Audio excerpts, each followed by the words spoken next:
devait être mis dans le secret du débarquement. Justement, pour avoir une bonne raison de ne plus le laisser voler. Parce que risque d'être abattu au-dessus du territoire français occupé par les Allemands et d'être torturé, de parler, de dévoiler des plans que l'on connaissait. Donc, le lendemain, c'était fini, donc plus volé.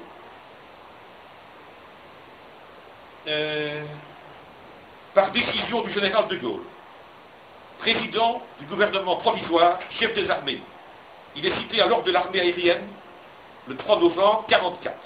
Je cite, commandant pilote de grande reconnaissance, faisant preuve des plus belles qualités d'audace et d'adresse, au cours des mois de juin et de juillet 1944, a exécuté au-dessus de la France, sur monoplace non armée, une très belle série de grandes reconnaissances photos, à la fin de laquelle il a été intercepté par 2 chasseurs ennemis, a réussi à s'échapper par la manœuvre et à ramener les renseignements recueillis. Le 29 juin 1944, des ennuis mécaniques l'ayant contraint de stopper un moteur au cours d'une mission cartographique, a réussi à ramener son avion et les renseignements recueillis, après avoir survolé plus de 250 km de territoire ennemi et 200 km de mer. Vous savez, même se perdre au-dessus de Turin pour retourner en Corse. Alors, on arrive tout doucement à la conclusion, enfin, une tentative, le malentendu, la rencontre manquée. Est-ce que c'est le malentendu entre les deux hommes qui est la cause de leur rencontre manquée, ou le contraire? Pourquoi De Gaulle n'a-t-il pas reçu Saint-Exupéry alors que celui-ci lui en avait en vain demandé audience? Saint-Exupéry écrit une phrase très particulière, très significative.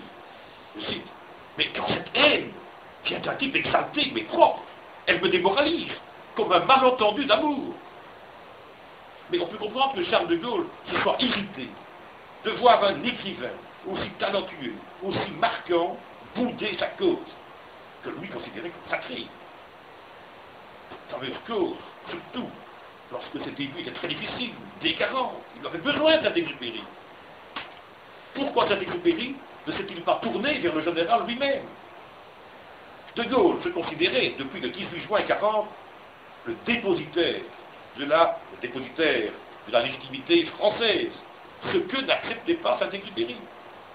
Il s'est tout de suite méfié de ce général qui agissait, dès le départ, en politicien, alors que le rôle d'un général est de livrer bataille et de la gagner, sans hypothéquer un avenir politique et institutionnel que seul le peuple français libéré et redevenu souverain serait habilité à choisir. Malheureusement, Saint-Exupéry n'a pas vécu suffisamment longtemps pour comprendre la mission sacrée de Gaulle qui était assignée au nom de l'honneur dans l'abandon général. Il n'a pas compris, Saint-Exupéry, que les quelques milliers de Français qui suivirent De Gaulle en 1940 devaient symboliser la France, incarner la résistance jusqu'au jour du rassemblement du peuple tout en entier. Tel fut l'itinéraire du général De Gaulle. Et pour reprendre les mots de Trémoiron, acteur de sa propre chanson de geste, condamné par sa vocation à excommunier tous ceux qui se refusaient à se joindre à lui. Trémoiron. Le malentendu chez le général trouve son prolongement chez son fils, l'amiral Philippe de Gaulle, pour qui j'ai une grande estime. Mais là, il me fait beaucoup de peine. Et je vais vous dire pourquoi.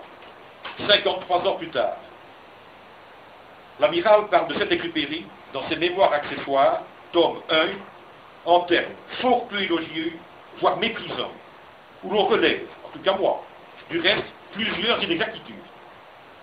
Je cite un extrait donc de ses mémoires accessoires. C'est à la table de mon père que j'apprends la disparition de Saint-Exupéry le 25 juillet 1944. 25, c'est-à-dire 31. À la table de mon père, j'ai été voir leur emploi du temps, fouiller dans des livres. Philippe de Gaulle est prêt à embarquer sur un navire pour traverser la Manche pour aller vers la France. De Gaulle est tout à fait ailleurs, et ils ne se sont pas vus 2 minutes pendant le mois d'août. Je ne sais pas à quelle table, ni quand. Enfin, laissons l'amiral le soin de nous raconter ces bêtises. Le général de Gaulle, je continue, déplore la perte d'un homme dont la carrière aérienne n'avait plus d'intérêt, mais qu'il aurait voulu conserver comme écrivain illustre. De Gaulle, l'amiral, ici, j'avais prescrit de ne plus le laisser voler, dit-il, mais on a profité de ce que j'étais aux États-Unis et au Canada, durant la première quinzaine de juillet 1944, pour le laisser revenir en escadrille à mon insu. Faux. Il réintègre l'escadrille, nous l'avons vu, dès le mois de mai 1944, avec l'accord de Fernand Grenier, ministre de l'air du général. L'auteur du Petit Prince, je continue, c'est l'amiral qui parle, l'auteur du Petit Prince avait passé plusieurs années à New York, sous l'égide de Vichy, s'égarant quelque peu dans les mondanités, soucieux de se rattraper. Il avait mis à profit son amitié avec les Américains pour se faire affecter au groupe 233 sur P-38, bien que trop âgé pour cette activité en dépit de sa forme physique. En juin 1944, à Oujda, après un quart d'heure de pilotage, un atterrissage avait fait sortir de l'orchestre.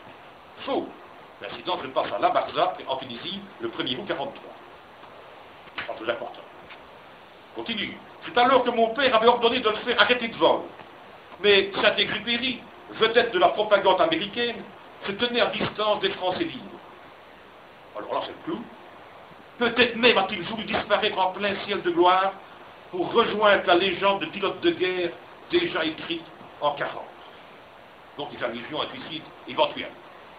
On sait depuis, je dirais peut-être un mot tout à l'heure, sur encore le temps, on sait depuis la découverte récente de l'épave de l'avion de Saint-Exupéry au large de Marseille que la thèse du suicide est à exclure définitivement.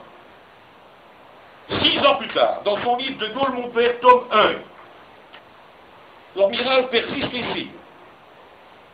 Et en même touche, je cite, entre autres, l'aviateur et écrivain célèbre Saint-Exupéry fit, on le sait, une propagande constante pour Vichy, et mon père regretta beaucoup qu'un tel talent se fît l'avocat d'un tel régime de démissionnaires. Et un peu plus loin, mon père rendit hommage dans ses mémoires de guerre à son sacrifice délibéré. Un témoignage peut-être plus intéressant. Pierre Sudreau, ancien résistant, rescapé des camps, ancien ministre du général de Gaulle. Voilà ce qu'il dit. Pierre Sudreau a rencontré Saint-Exupéry alors qu'il était tout petit. Enfin, Sudreau était tout petit, il était adolescent, jeune adolescent. Il a voulu rencontrer Saint-Exupéry dans les années 30 et dans les années 20, je ne sais plus.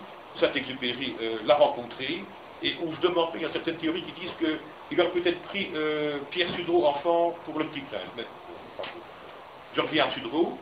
De Gaulle, Saint-Exupéry, deux grands écrivains, deux hommes passionnés, admirablement courageux, tendus vers le même but, souhaitant l'un comme l'autre farouchement la victoire et paradoxalement opposés. L'un, chef de guerre, accablé de soucis, portant sur ses épaules le destin de la France, rassemblant son armée, comptant ses partisans, naturellement intelligent. L'autre, philosophe, poète, se sentant à sa manière responsable des otages laissés en France, ayant horreur des embrigadements, accusant les gens de Londres d'intolérance. On ne saura jamais ce qu'aurait été le dialogue entre Saint-Exupéry et De Gaulle. Le dialogue qui seul pourrait garder à la France un de ses enfants, le plus irremplaçable des hommes. C'est le mot.